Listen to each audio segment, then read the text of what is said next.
하나님 아버지, 은혜를 감사합니다. 오늘 아침도 변함없이 우리를 부르시고 말씀 앞에 세우심을 감사합니다. 오늘도 말씀을 들으며 하나님의 뜻을 깨닫고 하나님 뜻대로 구하는 이 시간이 되게 하옵소서. 예수님 이름으로 기도드립니다. 아멘. 찬송가 423장 하나님께 찬양드립니다. 찬송가 423장입니다. 먹보다도 더 검은 죄로 물든 마음이 흰 눈보다 더 희게 깨끗하게 씻겼네. 주의 보혈 흐르는데 믿고 뛰어나가 주의 은혜 내가 입어 깨끗하게 되었네. 모든 의심 걱정과 두려움이 사라져 슬픈 탄식 변하여 기쁜 찬송 되었네. 주의 보혈 흐르는데 믿고 뛰어나가 주의 보혈 내가 입어 깨끗하게 되었네. 세상 부귀 영화와 즐겨하던 모든 것 주를 믿는 내게는 분토만도 못하다. 주의 보혈 흐르는데 믿고 뛰어나가 주의 은혜 내가 입어 깨끗하게 되었네. 나의 모든 법에는 저 천국에 쌓였네. 나의 평생 자랑은 주의 십자가로다. 주의 보혈 흐르는데 믿고 뛰어나가 주의 은혜 내가 입어 깨끗하게 되었네. 아멘. 하나님 말씀 이사야서 13장 9절에서 16절까지입니다. 구약 982쪽입니다. 13장 9절에서 16절까지 말씀 한 절씩 교독하겠습니다. 보라, 여호와의 날 곧 잔혹히 분냄과 맹렬히 노하는 날이 이르러 땅을 황폐하게 하며 그 중에서 죄인들을 멸하리니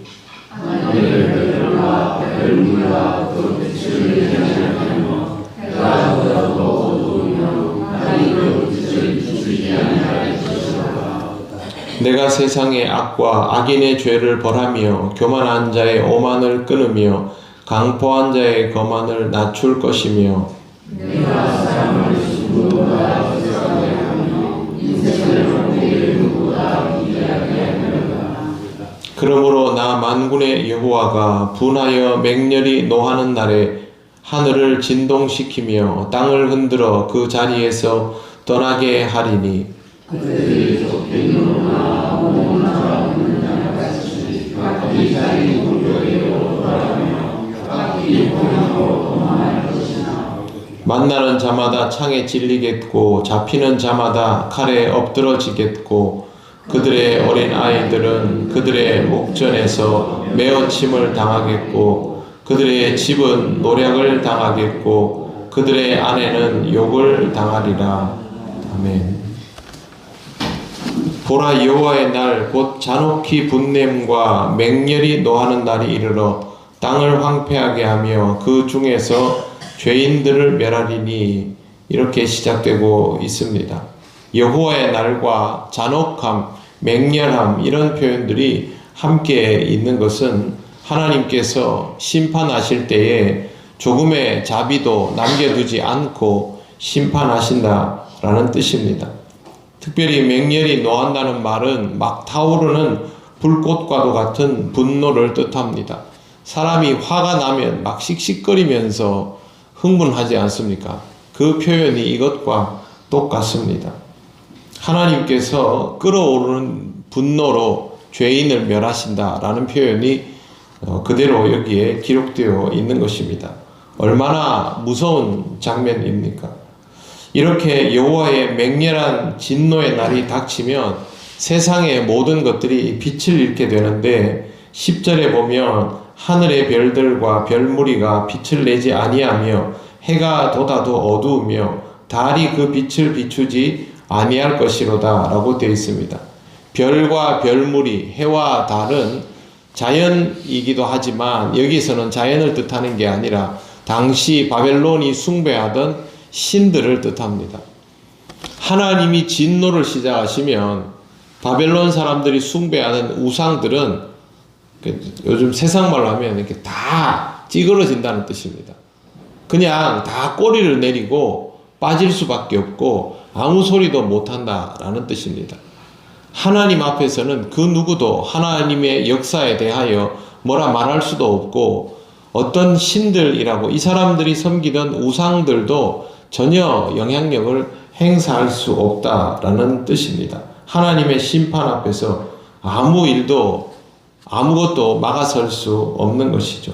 11절 내가 세상의 악과 악인의 죄를 벌하며 교만한 자의 오만을 끊으며 강포한 자의 거만을 낮출 것이며 여기에는 하나님이 심판하시는 이유, 기준에 대해서 분명하게 언급되어 있습니다. 세상의 악, 악인의 죄, 그 다음에 교만, 오만, 강포입니다. 세상의 악과 악인의 죄는 뭐냐 하면 하나님께서 기준을 정하여 놓으신 것을 벗어나는 겁니다. 하나님은 이렇게 해라 하고 했는데 그렇게 하지 않고 계속 다른 길로 행하는 것, 그게 세상의 악과 악인의 죄입니다. 또 한 가지 이어지고 있는 교만, 오만, 강포함이라는 것은 자기 스스로 옳다 여기는 것, 거기서부터 비롯되는 모든 행동들, 그것을 멈추지 않는 흉폭함들까지를 다 포함하고 있습니다. 가장 쉬운 예로 전쟁을 들 수 있습니다. 인간이 전쟁을 할 때 보면 온갖 구실을 붙이죠. 그런데 그 구실들은 구차하기 짝이 없습니다. 결국에는 다 욕심 때문에 하게 되는 것이죠. 전쟁은 멈추어야 합니다. 하나님께서 전쟁을 주관하신다라는 말씀은 전쟁을 마음대로 하지 말라는 것이죠. 영적 전쟁은 당연히 해야 되겠지만 그 외의 전쟁은 불필요하다는 뜻인데 그럼에도 불구하고 인간은 인류의 역사에서 전쟁을 멈춘 적이 없습니다. 그리고 온갖 무슨 포로 송환 조약이든 뭐든 다 만들어 놓지만 사람 다 죽여놓고 난 다음에 하는 조약들입니다. 눈 가리고 아웅하는 것이죠. 전쟁을 하기 시작하면 이성을 잃습니다. 마구잡이로 닥치는 대로 죽입니다.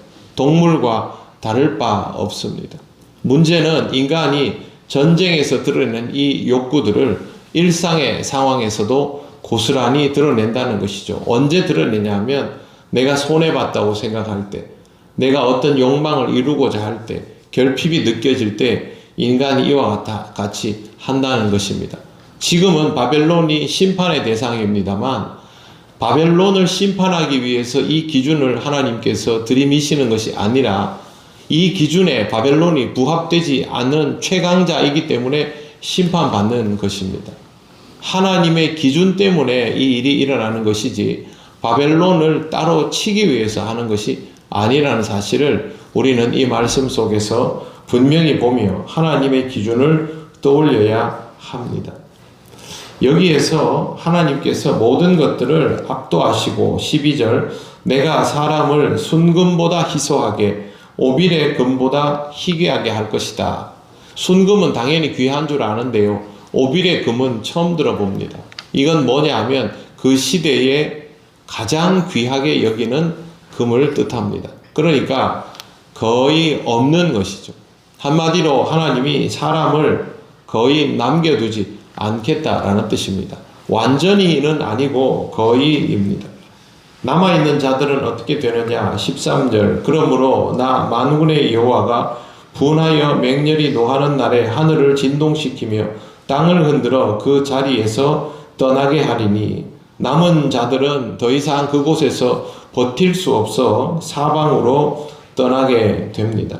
14절. 그들이 쫓긴 노루나 모으는 자 없는 양같이 각기 자기 동족에게로 돌아가며 바벨론이 멸망하게 되면서 바벨론 땅으로 와서 살던 사람들은 예전에 자신들의 터전으로 모두 돌아가게 되는데 이 숫자가 얼마 되지도 않는데 그런데 도망을 쳐도 소용이 없습니다. 15절 보시면 만나는 자마다 창에 찔리겠고 잡히는 자마다 칼에 엎드러지겠고 16절 그들의 어린아이들은 그들의 목전에서 매어침을 당하겠고 그들의 집은 노략을 당하겠고 그들의 아내는 욕을 당하리라. 벗어날 수 없다는 것이죠.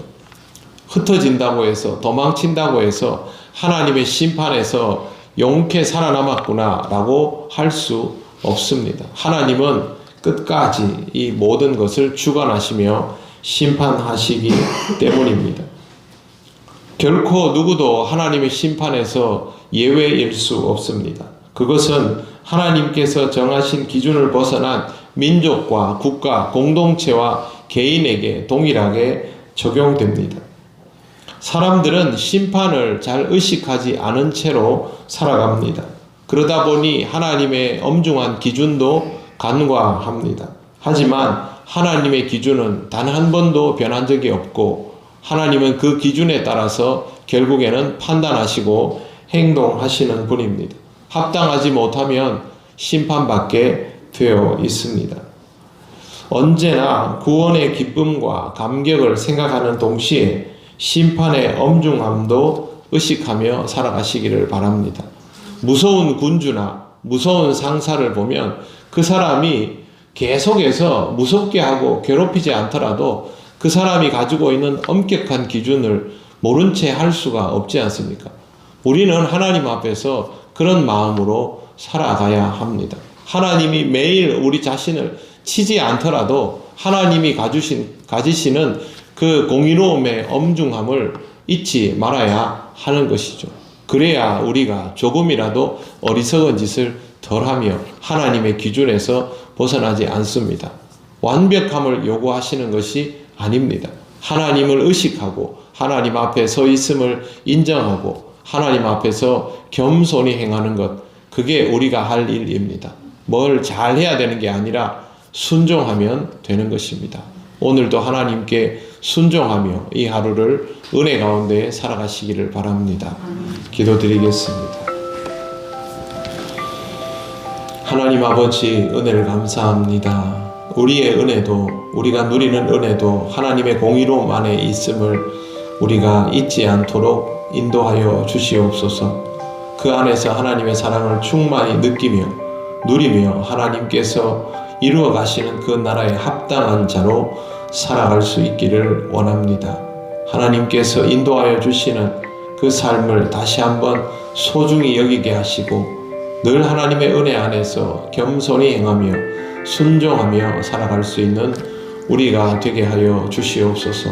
이 땅의 교회에 속한 많은 성도들이 오늘도 하나님 앞에서 겸손히 행하는 날이 되게 하셔서 하나님 나라가 이루어짐을 그리스도인들을 통하여 세상이 경험하게 하여 주시옵소서. 하나님의 은혜를 감사드리며 예수님 이름으로 기도드립니다. 아멘. 하늘에 계신 우리 아버지의 이름을 거룩하게 하시며 아버지의 나라가 오게 하시며 아버지의 뜻이 하늘에서와 같이 땅에서도 이루어지게 하소서. 오늘 우리에게 일용할 양식을 주시고 우리가 우리에게 잘못한 사람을 용서하여 준 것 같이 우리 죄를 용서하여 주시고 우리를 시험에 빠지지 않게 하시고 악에서 구하소서. 나라와 권능과 영광이 영원히 아버지의 것입니다. 아멘.